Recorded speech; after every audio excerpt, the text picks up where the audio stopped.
24 जून को panchayat season 4 release होने जा रहा है, तो सीजन 3 में क्या हुआ था वो आइए एक बार फटाफट रिवाइज कर लेते हैं। सीजन 1 एंड 2 का रिकैप भी अगर आपको देखना है तो वो भी ऑलरेडी मैं चैनल पे अपलोड कर चुका हूँ, देख लेना। तो सीजन 3 की शुरुआत में हम देखते हैं कि अभिषेक अपने कजन आदित्य के साथ कैट के एग्जाम पे ध्यान देने की बात कर रहा होता है, बट इसका मन अब भी फुलेरा में ही है। इधर फुलेरा में नया सचिव आ चुका है, बट प्रधान और विकास उसका फोन काट देते हैं ताकि ये नया सचिव ऑफिस ज्वाइन न कर पाए, क्योंकि अगर इसने ज्वाइन कर लिया तो अभिषेक वापस नहीं आ पाएगा।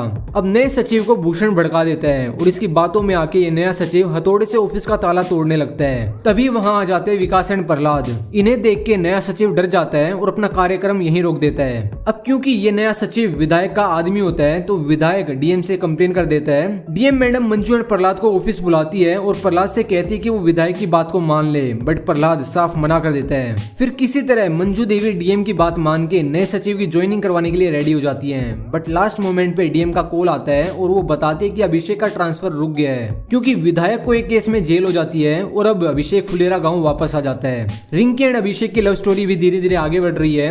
अब एक दिन एक बूढ़ी अम्मा अभिषेक के ऑफिस आती है और बताती है कि उसके पोते और बीवी ने उसे घर से निकाल दिया है, तो पीएम आवास योजना के तहत उसे घर दिलवा दें। थोड़ी छानबीन पूछताछ करने पे पता चलता है कि बुढ़िया झूठ बोल रही है। इस बुढ़िया का पोता जगमोहन पूरे गांव में बता देता है कि प्रधान जी और मंजू देवी रोड में गड्ढे की वजह से बाइक से गिर गए। अब इस बात को छिपाने के लिए प्रधान सचिव जी को मनाते हैं कि उन्हें घर दे दिया जाए और थोड़े ड्रामे के बाद इन लोगों का नाम भी आवास योजना की लिस्ट में ऐड हो जाता है। इधर बात रही प्रहलाद की, तो ये अपने बेटे की मौत के बाद से काफी ज्यादा उदास और अकेले रहने लगे हैं। खैर वो अलग बात है कि इन्हें सरकार की तरफ से 50 लाख का मुआवजा मिला है। अब पीएम आवास योजना की लिस्ट आ जाती है जिसमें 12 लोगों के नाम होते हैं, बट इस बात को लेके भी भूषण इसे पॉलिटिक्स का मुद्दा बना देता है। जगमोहन की दादी को घर मिलता है तो इस बात से भूषण सबको भड़का देता है। यहाँ ये बुढ़िया बीमार होने का नाटक करने लगती है ताकि किसी को शक ना हो, बट जब कंपाउंडर सच में इसको दवाई देने के लिए आता है तो वो दवाई खाकर बुढ़िया की तबीयत सच में खराब हो जाती है। ये लोग इसे हॉस्पिटल लेके जाते हैं और वो ठीक हो जाती है। जगमोहन योजना से मिले घर को वापस कर देता है और प्रहलाद इस दादी को अपने साथ घर पे लेके आता है, ये दिखाने के लिए कि ये खाली घर कैसा लगता है। ये सब देख के दादी समझ जाती है और हंसी खुशी अपने पोते के साथ वापस चली जाती है।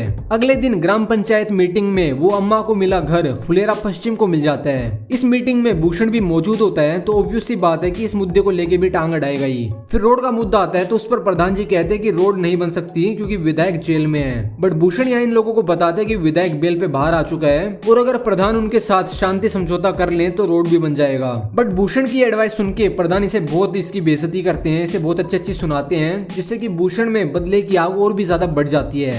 अब भूषण जाता है विधायक से मिलने और विधायक इनके तख्ता पलट वाली बात को सुन के इन्हें फुल सपोर्ट करता है। रात को जब यहाँ पे प्रहलाद, प्रधान, अभिषेक एंड विकास बैठे होते हैं तो प्रहलाद इन्हें कहता है कि वो इस बार इलेक्शन नहीं लड़ेगा और अपने उन 50 लाख रुपए से वो रोड बनवा देगा। बट इस बात पर विकास कहता है कि ऐसा करना सही नहीं है, वो 50 लाख रुपए आपको मिले हैं तो उन्हें गाँव के कामों में यूज करना सही नहीं है, जिंदगी अभी काफी लंबी है तो वो आपके काम आएंगे। भूषण को जब इस बात का पता चलता है कि प्रहलाद इलेक्शन नहीं लड़ेगा तो इस बात को लेके वो एक मीटिंग रखवाता है जहाँ वो कहता है कि वो विधायक के साथ शांति समझौता करवाएगा। ये बात सुन के मंजू देवी राजी भी हो जाती हैं। अब शांति समझौते वाले दिन विधायक अपनी बेटी के साथ फुलेरा गांव आता है और यहाँ ये भूषण को खूब भाव देता है, जबकि दूसरी तरफ प्रधान जी की छोटी छोटी बातों पे उनकी बेइज्जती करता है। मंजू देवी विधायक को अपने घर खाने के लिए भी बुलाती हैं, बट ये इनकी बात मना करके ये विनोद के घर पे खाने के लिए चले जाते हैं। विधायक अब अनाउंस करता है कि वो फुलेरा में एक रोड बनवाएगा, जिसके बाद वो शांति समझौता एक्सेप्ट करते हुए कबूतर उड़ाता है, बट एज यू नो वो कबूतर वहीं मर जाता है। अब कबूतर वाला यहाँ पे विधायक को खूनी बुलाने लगता है, जिससे कि विधायक की काफी ज्यादा बेइज्जती होती है और ये सब देखते हुए विधायक यहाँ से चला जाता है, जिसके कारण भूषण का शांति समझौते पे जो उसका पूरा प्लान था उस पे पानी फिर जाता है। अब एक रात एक न्यूज चैनल वाले विधायक के हाथों कबूतर की मौत की खबर सुन के फुलेरा आते हैं बम बहादुर यानी कि जो इस कबूतर का मालिक था उसका इंटरव्यू लेने के लिए। अब न्यूज वाले उसका इंटरव्यू लेते हैं और वो भी प्रधान जी के सपोर्ट के साथ, और इस बात को लेके विधायक भड़क जाता है। विधायक भूषण से कहता है कि बम बहादुर को बोलो कि उसी चैनल पे वो उनसे माफी मांगे वरना वो पूरा फुलेरा गांव जला देगा। इधर रिंकी भी एमबीए की तैयारी शुरू कर देती है तो इसी मैटर को लेके अभिषेक से मिलने के लिए आती है और इसी बीच हमें खुशखबरी भी मिलती है कि विकास अब बाप बनने वाला है। खैर बम बहादुर को प्रधान जी सजेस्ट करते हैं कि वो कुछ दिन के लिए ऑफिस में ही चुप के बैठे, लेकिन भूषण तो भूषण है, ये बम बहादुर को ढूंढते ढूंढते ऑफिस भी आ जाता है और उससे कहता है कि वो न्यूज चैनल पे विधायक से माफी मांग ले।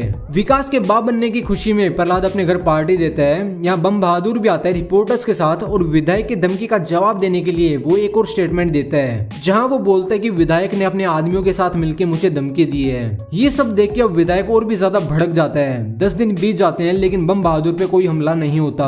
अब विधायक बुलाता है फकोली बाजार के गुंडों को और इन्हें बम बहादुर की सुपारी देता है। ये लोग इसे ढूंढ तो लेते हैं बट बम बहादुर किसी तरह इनसे बच के भाग जाता है और पंचायत ऑफिस में आगे शिकायत कर देता है। इसके बाद एक मीटिंग होती है जिससे कि भूषण को भगा दिया जाता है और ये लोग अब विधायक के खिलाफ एक्शन लेने की सोचते हैं। यहाँ ये लोग डिसाइड करते हैं कि विधायक का घोड़ा खरीद के उसे नीचा दिखाया जाएगा। अब रवीना और उसका पति गणेश विधायक के घर जाके उसका घोड़ा खरीद लेते हैं। विधायक अपने घोड़े से काफी ज्यादा प्यार करता है इसीलिए उससे अलग हो गए वो काफी ज्यादा दुखी था। घोड़ा गाँव आ जाता है तो प्रधान जी उस घोड़े के साथ पूरे गाँव का एक चक्कर लगाते हैं। अब ये बात भूषण बता देता है विधायक को। विधायक का पूरे गुस्से में आके फुलेरा पे हमला करने के लिए निकल पड़ता है। भूषण विधायक को रास्ते में रोकता भी है बट विधायक कहता है कि अगर उस घोड़े को 2 घंटे में मुझे वापस नहीं लाके दिया तुमने तो ये गांव पे अटैक कर देगा। भूषण अब ये बात जब पंचायत ऑफिस जाके बताता है तो ये लोग भूषण के खिलाफ हो जाते हैं और डिसाइड करते हैं कि गांव विधायक के आगे नहीं झुकेगा। फुलेरा के लोग विधायक से लड़ने के लिए राजी हो जाते हैं बट भूषण भाई ये बंदा भाई अपनी अलग ही पॉलिटिक्स खेल रहा है। ये अपनी पत्नी विनोद और माधव के साथ सफेद झंडा लेके धरने पे बैठ जाता है। डीएम बीडीओ को विधायक को समझाने के लिए भेजती है बट वो उसकी बात नहीं सुनता। तो अब बीडीओ फुलेरा आके मंजू देवी को समझाने लगता है कि घोड़ा लौटा दें बट अब ये भी झुकने वाले तो थे नहीं। तभी विधायक वहां पे आ जाता है और गांव वालों पर बंदूक तान देता है। बीडीओ एंड इंस्पेक्टर ये सबको शांत करने लगते हैं कि तभी डीएम का कॉल आ जाता है और वो सांसद से विधायक की बात करवाती है। सांसद इसे बताता है कि पॉलिटिक्स का खेल पावर से नहीं बल्कि दिमाग से जीता जाता है। अब विधायक सिर्फ हवा में ही 1-2 फायरिंग करके यहाँ से चला जाता है और गाँव वाले जीत का जश्न मनाने लगते हैं। अब कहानी आती है 14 दिन आगे। सचिव जी अपना एग्जाम देने के लिए जाते हैं तो साथ में प्रहलाद, विकास और प्रधान जी उसे बस में बिठाने के लिए उसके साथ आ जाते हैं। प्रहलाद अपना पैसा विकास को दे देता है और कहता है कि जब उसका बेटा बड़ा हो जाएगा तो उसके काम आएगा। तभी कुछ गुंडे आके वहाँ पे फायरिंग स्टार्ट कर देते हैं। किसी तरह बच बचा के ये तीनों सचिव को बस में बैठा देते हैं बट प्रधान जी को कंधे पे गोली लग जाती है। इन्हें हॉस्पिटल एडमिट किया जाता है, इनकी जान भी बच जाती है और रात को अभिषेक भी उनसे मिलने के लिए हॉस्पिटल में आता है। यहाँ अभिषेक इनसे कहता है कि वो जानता है कि लोकेशन किसने लीक की होगी।